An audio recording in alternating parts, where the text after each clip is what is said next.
Good evening, Los Santos. I'm Ronald Dumbfounded. And Arnold, help me out here. I've been reading the statement from the DA's office for 20 minutes, and I think my brain is short-circuiting. You aren't the only one, Ronald. I'm Arnold Ruckus Funk. Tonight, we're following the absolute circus surrounding the murder case of Anthony Javion Wheeler, a man caught after a high-speed chase allegedly holding the murder weapon. And today, he's a free man. Well, free of the murder charge, anyway. Right. The DA says they dropped the charge because they had, get this, no evidence. None. No reports, no DNA, no video. But then you look at the police files, and it's all right there. BCI reports says the DNA is a match. It's like two different cities are living in the same building. It's a classic case of the right hand not knowing what the left hand is doing. Or worse, the right hand is calling the left hand a liar. The DA is basically saying the LSPD handed them an empty folder and expected a conviction. And meanwhile, the suspect gets 300 seconds in jail for the driving part? I've had hair appointments that lasted longer than that sentence. Arnold, if I'm the victim's family, I'm not just sad, I'm seeing red. Exactly. Our own John Pastorak has been digging into this paper trail all day. He sent a list of please explain yourself questions to Assistant State's Attorney Joshua Johnstown.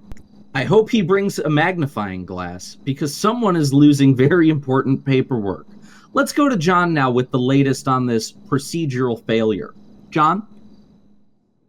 Thanks, Ronald. The gloves are off in the halls of justice tonight, after our exclusive report on the dropped murder charges against Anthony Javion Wheeler. The district attorney's office has finally broken its silence.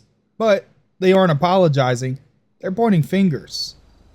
In a blistering 4-page response sent directly to our newsroom, Assistant State's Attorney Joshua Johnstown claims the murder case fell apart not because of his office, but because of a massive procedural failure within the LSPD. Johnstown admits his office was aware of a homicide file, but claims it was essentially empty.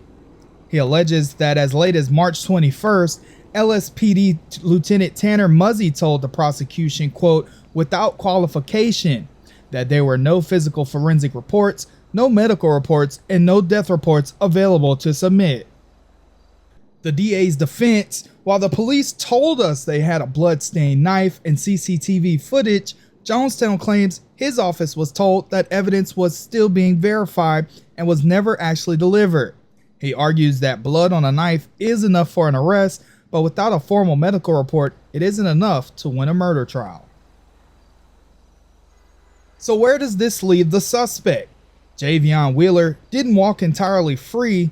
He pleaded guilty to felony evading and driving without a license. His punishment, 300 seconds of jail time and $16,000 in fines. For the family of Geriatric, who was declared dead in a parking lot just 2 weeks ago, $16,000 doesn't feel like justice. The DA says the door is still open because the dismissal was without prejudice. They can refile the murder charge the moment LSPD produces the authenticated files they claim to have.